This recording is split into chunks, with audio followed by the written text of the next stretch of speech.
Hey guys, it's Spacey Sims, and we are back with more Cinders. I am loving this so much you don't even understand. Anyway, I am going to pop back in. We popped into the inn, hoping that Perry's there. Woo! The captain. Yay. Yeah. So I hope you guys are enjoying this, because I'm obviously, I recorded, the first 5 parts back to back, and now I'm recording all these parts back to back, so I'm recording them all before I've even uploaded a single one, so, yeah, hopefully you're enjoying it, and, I'm sorry if I'm not, if I'm pronouncing names wrong and you guys are leaving comments, I don't know, because those will probably all be completely recorded before I even start uploading, but, anyway. Sigh. I thought the captain would be here. He said he was heading to the inn. I do have to admit I was hoping to talk to him. Cheers! The drinks, I don't have enough dough, so they're not on me, mate, so sorry. But this toast goes to you all. May you live long and prosper...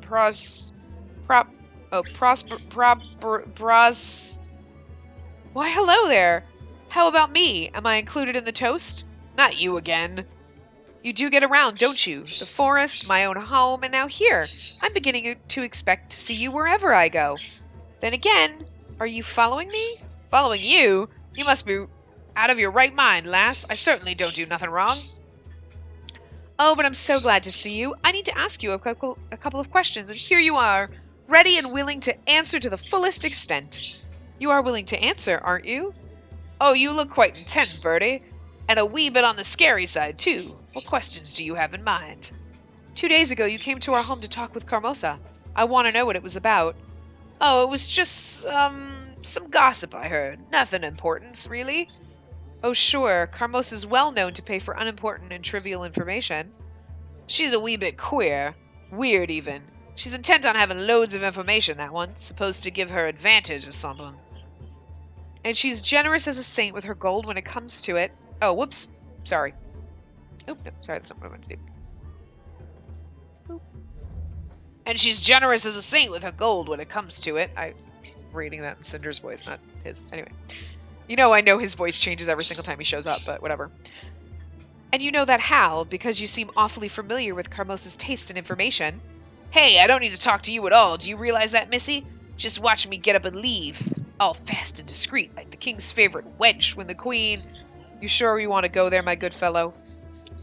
Good evening, Captain. I was just trying to explain to this pretty bird the truth, as usual, I'm sure. Don't disturb yourself, then. We're all ears. Of course. I've told this young lady everything, and now I just want to leave peacefully. I have heard your conversation, and it did not seem the lady was quite satisfied with your answers. So be a gentleman and reveal what it is she wants to know. Now. God, I love him so much. I don't know why I do. I just love him. Thank you, Captain. It's my duty, Cinders, and a pleasure to help. I know this man is usually up to no good. I am going to keep my eye on him, and he better not hide any information from you. Or else. So what piece of information did you sell to Carmosa? Or would you rather end up in prison? That ain't fair. You can't do that. He can't. Oh, women are always trouble, especially young lasses with curiosity up the roof, and hell, take me. Friends in the guard. Oh, pitiful me. Stop rambling and answer the lady, please. Fine, love. I'll tell you what you want to know. Happy now? But not in front of someone playing for the powers that be. If you want to know what happened, follow me. I don't think that is a good idea. And I don't think speaking to you both is a good idea. I'm glad we agree. Goodbye. Where do you think you're going? Captain, I'll be fine. I just need to hear what this curious man has to say. Don't worry. He is not stupid enough to hurt me. Is he? I'm sure he isn't, especially now that he knows that if he causes any harm to you, or even a frown on your face, he will suffer as no one has ever suffered before. Oh my god, I love him so much. Nope. Shall we talk outside? Sure, Bertie. And you do not have to worry, mate. I will guard her as if she was a treasure. Not the ones I stole and sold, of course, but a different one. One to be guarded, as I would guard my own treasure if I had one. Alright, let's stop here and talk. Not exactly a hiding place, middle of town, love? Sure could use some more privacy. I'm not going to give you a chance to escape now. And don't try anything stupid. The captain's right on the other side of the street. Remember that. Fine, you little devil. I'll tell you what you want to know. Just don't yell if I can't remember all the details. I short memory. You've heard my question already. What was the message you brought to Carmosa? A dashing young gentleman like yourself should have no trouble recalling the last few days. Blazing hell, lassie, you and your adder's tongue. Aye, I remember. So I was out in the woods, resting me head on the ground, enjoying the peaceful and quiet that only nature can bring. Calm shimmer of the lake. Anyway, from the wickedness, don't digress. Of the city, sleeping like a brat I was. Do you often sleep outdoors? Why were you sleeping by the lake? Now that's a mighty good question, innit, love? Can't say I know the answer, though. I just woke up there. Old and magical place, the pond in the woods. Me auntie used to tell me stories of... Get back to the topic, will you? You're the one who fucking asked him why he was sleeping at the lake. But I'm on it. I woke up and I heard voices. Thought 'twas just like me auntie's stories of the fair folk, you know, made of light and wisp, prettier than the finest ladies they are. But they were no wisps. And what happened then? I hid, what else? This head's still upon this neck 'cause it knows when it's time to jump in the bushes. You know what I mean. Who were those people? Ah, an excellent question, Bertie. My gut tells me you'll love this. 'Twas the noble Captain Perry. And he was talking to the prince. The prince was talking with Perry in the woods? It seems a bit strange, doesn't it? What were they talking about? I'm sorry, I like calling him Perry. It's my nickname for him. It's my love nickname. Oh, some posh problems of the rich folk. Too much free time that's bad for the head. Our future, His Royal Highness, kept on whining about wenches of all things. How they're all empty-headed or boring to talk to. The prince was discussing women? It's a really weird conversation. That he was. Very unkingly of him, if you ask me, and foolish, too. Who cares if the bird's dumb or dull? That's not what I want from me wenches. Yes, wonderful. Now back to the subject, please. What did they speak of? The captain said something about rules, but I didn't hear that part with my head still spinning and the water shimmering so loud. Don't know what they meant, but the prince was mighty happy and said something about the ball, the grand ball. He got some idea in that royally empty head of his. I heard it's 'cause of them crowns, very bad for the head. Anyway, there was a new idea that he lacked. The grand ball? It doesn't sound familiar. Familiar. The grand ball. It doesn't sound familiar. That's the excuse they made up so that the kings and princes can pick their wenches like vegetables in the market. Only regular folk don't crown the cucumbers they bought as queens. At least not often. So it's a tradition. Yeah, that. They always use that fancy name if something doesn't make any sense anymore. So what was the prince's new idea? It was about masks, making all the lasses wear them. You mean a mask ball? A masquerade? I didn't know the rich birds are so horrid. I don't think it's because of that. Did he say why the masks are so important to him? It had something to do with the elders, the families, lots of lord and ladies waiting to trade their daughters, and only one prince. Too much competition's bad for business and tempers. So he's trying to dodge accusations of being biased. Clever. Aye, I knew that. Don't know what's wrong with seeing a nice face, though. And what if the bird's got a pimple right between her eyes? Won't notice nothing with masks and such, unless he wants to oogle their curves. Oh, bit on the nasty side, nobles. Me auntie told me stories. Gossip, really, about the shenanigans going on between them nobles in the palace. Stuff that'd make a confessor blush. Alright, I get the picture. A masked ball, you say. It makes a lot of sense, actually. The prince can pretend he's choosing his bride by judging her more subtle qualities, and there's no way of any of the houses accusing him of favoring one over another. Who knows, maybe he isn't really pretending. Perhaps having a choice is what he really wants. Devilishly clever, love. Glad you got smarts to see through all that. Saved me time having explained that all to you. Ball for the noble birds, and they all have a chance, no matter how pimply or horrid. Made me think Carmosa and her pretty lasses. No, not you, the other wenches. I mean sisters, your lovely sisters. Douche. She should have like a pissed off look on her face like, fuck you. Figured the old lady would pay with kingly coin for a rumor like that. That's all there's to it. You satisfied, love? My dear friend, this isn't even half of the story I wanted to hear. You better get to more juicy stuff right away. It's all there to it. I swear on my auntie's pimples. Threaten him. You know what? I'm getting really annoyed by this farce. It's irritating and it makes me wonder about funny things I could do. Funny things, she says. Funny how? Call me unconventional, but somehow I think that watching the guards beating your precious secrets out of you would be quite hilarious. I'm sure you and the guards have a long history of mutual love after all. Or maybe I should go to Carmosa and tell her that you told me everything yourself. Or maybe both.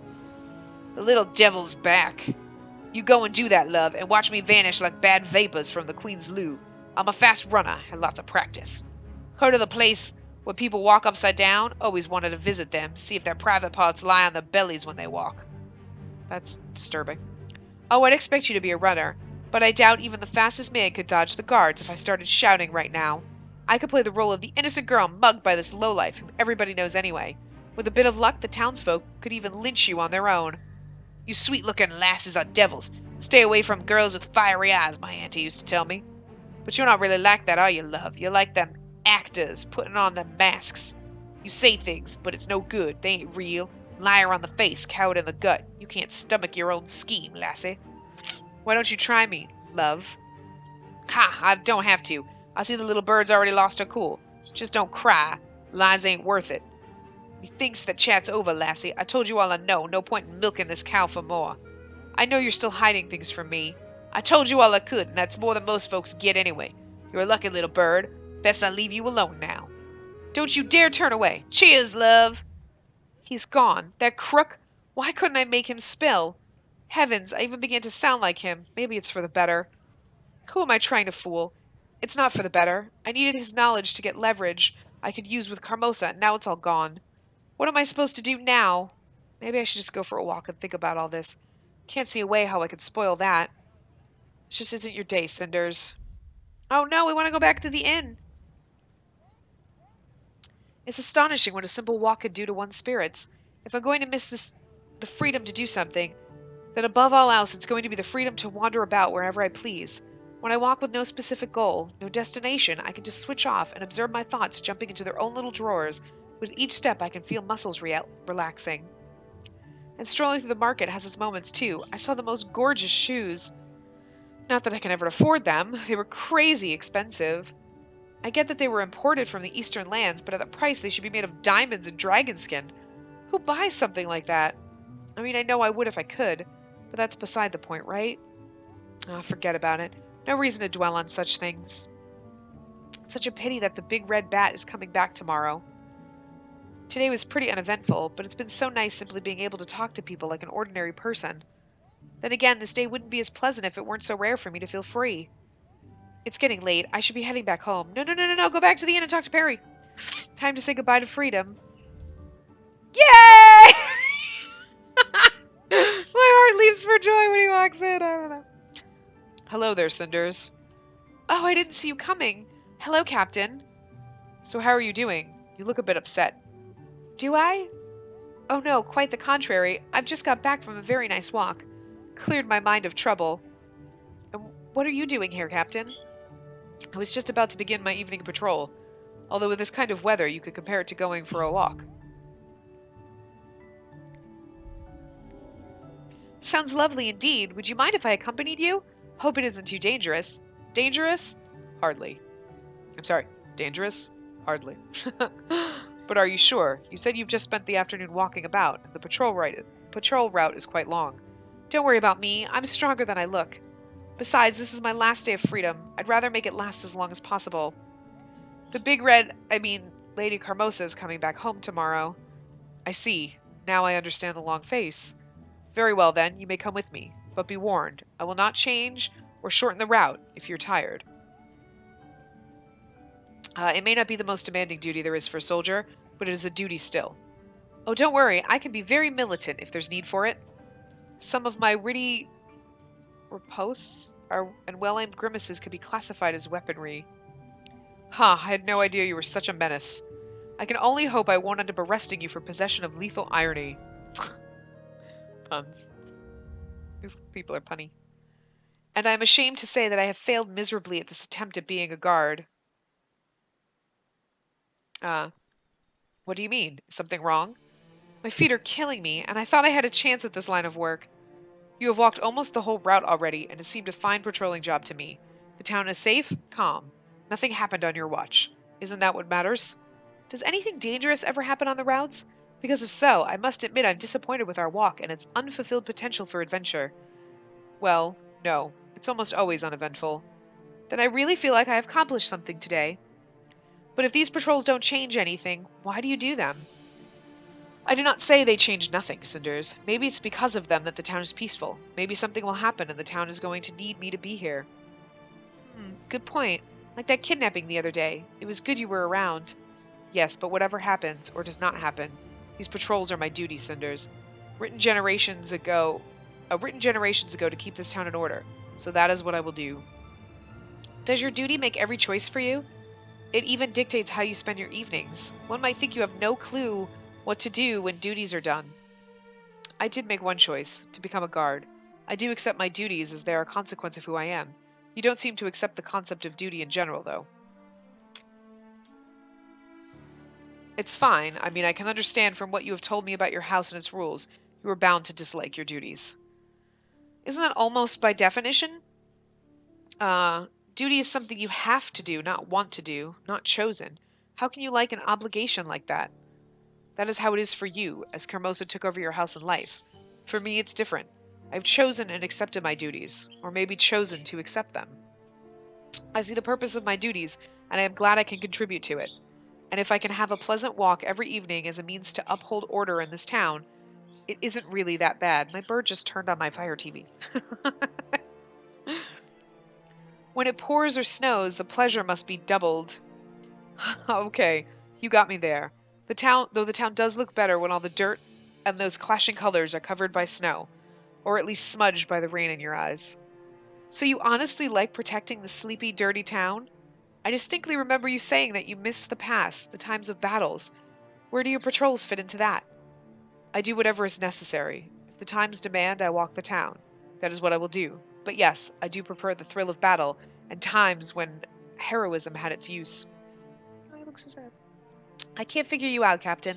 One minute you stop to show me a magnificent view of the evening mist over the lake that unfolds from the palace stairs. A minute later you admit killing is more preferable to you than such an evening stroll. I do prefer battle, but I certainly did not say I preferred it over this evening stroll in particular. He nerves her. She can't marry the prince. Oh my god, this is going to be like some kind of weird ass... This is going to break my heart. She's going to marry the prince? No. Thank you. So are you a warrior or a poet? Or a killer poet, maybe? Oh, I would be an awful poet, I assure you. In fact, you may be right. My poetry would probably kill. So you're not even going to try? Oh, come on. Roses are red, violets are blue. Ugh, if you break the law, then I'll kill you? As you can see, not a poet. But then again, why do you think killing and poetry exclude each other? That's a child's way of thinking. I've seen cruel crooks that wrote delicate poetry, and not all warriors are mindless brutes. You're right, I'm sorry. That's okay, but please understand, I do not enjoy killing. What makes me feel good is a sense of proficiency at something, of being useful. I can see the value of freedom, but the notion of having a purpose is what works for me and makes me happy. It's nice to see someone content with where they are and what they do. Maybe the fact that I enjoy breaking the rules is caused by the fact that I myself am not... I broke a rule by inviting you to go on patrol with me, and I did enjoy it very much. I'm glad, and if I offended you by questioning your way of life, I'm sorry. I didn't mean to be rude or nosy. By no means. There aren't many people I can talk to about such things. And how can you think things through if you don't let them be questioned? So thank you.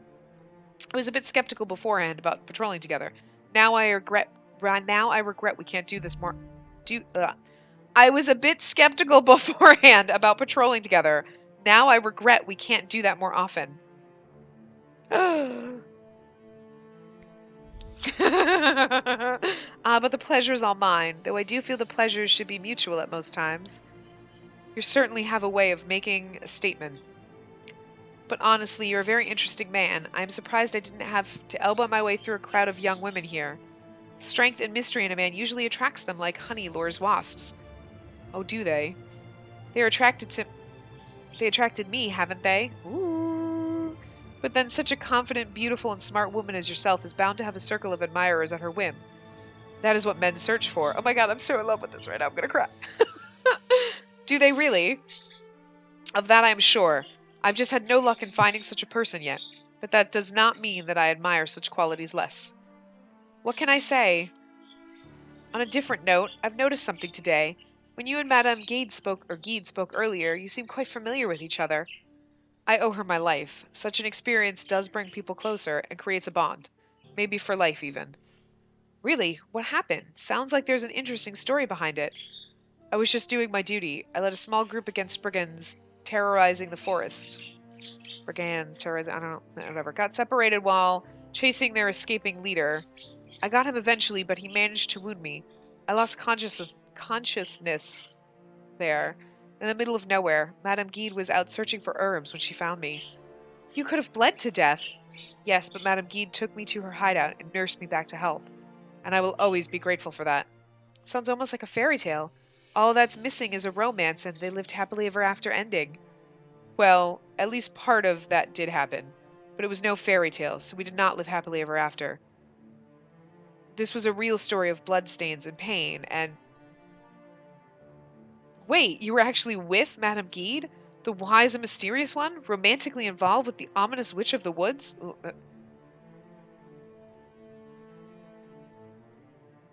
I'm sorry if I've spoiled the story and the characters for you, but I'm not a dark and brooding knight. Madame Guide is not an unearthly being. We were just human. I know, I'm sorry for stereotyping again. It's just so hard to imagine Madame Guide in love. I don't think it was love. We were both lonely and fate brought us together. Companionship might be a better word for it. I'm sorry if that offends you. No, it just makes me kind of sad. No, I guess I've never thought about Madame Guide as someone that could be lonely, or with any other human weakness for that matter. She appears to be so strong. Oh, you're flirting with him and he's totally, like, was bagging the other chick. I don't know, man. I don't know. I mean, obviously it's not like he's, never had romance before, but it's kind of like, oh, but we know this lady, and she knew her mother. I mean, he's obviously an older man, but, like, still, she is strong and a good woman, so it would be a shame to see the prejudice win and drive her away from yet another town. But what you said surprises me, really. Seeing just one side of her seems unfair as well. Plus, the two of you seem so alike in many ways. Don't be comparing me to her, honey. Because you could never miss while comparing a woman to your former lover. I'm sorry, I told you I'm no poet. Don't mention it. I actually do admire Madame Guide quite a bit, and I guess now I can see her in a different light. Both of you. A bit less mystery, a little more of reality. It's just the way it is, I'm sorry. You're right, and I'm the one who is sorry. I didn't mean to offend you. You didn't. Now, if you'll excuse me, I have to go to the palace. The reporting duties call. Thank you for accompanying me. You're one of the most interesting and beautiful girls I've ever met. Aw. Can we see each other again and talk? Yes. Thank you. I've enjoyed this walk immensely too. I'll try to arrange it so we can meet again, as difficult as it may prove. Oh, I believe you can accomplish anything if you want to. Thanks for the confidence. I look forward to meeting you again then. I really need to go. Goodbye, Cinders. Have a nice night. You too, Captain. Good night. Why would we say no to him? I am going to wrap this part up here because it's going a little long, but yeah. Oh my god, I'm loving this! I ship them so hard! I think depending on the choices, maybe you could end up with the prince, maybe you could end up with Tobias or him. Like, I don't know. Like, I kind of love this. Like, I kind of love that it's not like Cinder the prince type. Oops, sorry. I moved and I popped my microphone out. I kind of like that it's not like, oh, Cinderella falls in love with the prince. I mean, I don't know how it's going to end, but I'm just assuming that, there's more variety in it. So we'll find out what happens, but I'm really excited. So yeah, I will see you guys next time. Remember to give the video a big thumbs up and subscribe to see more.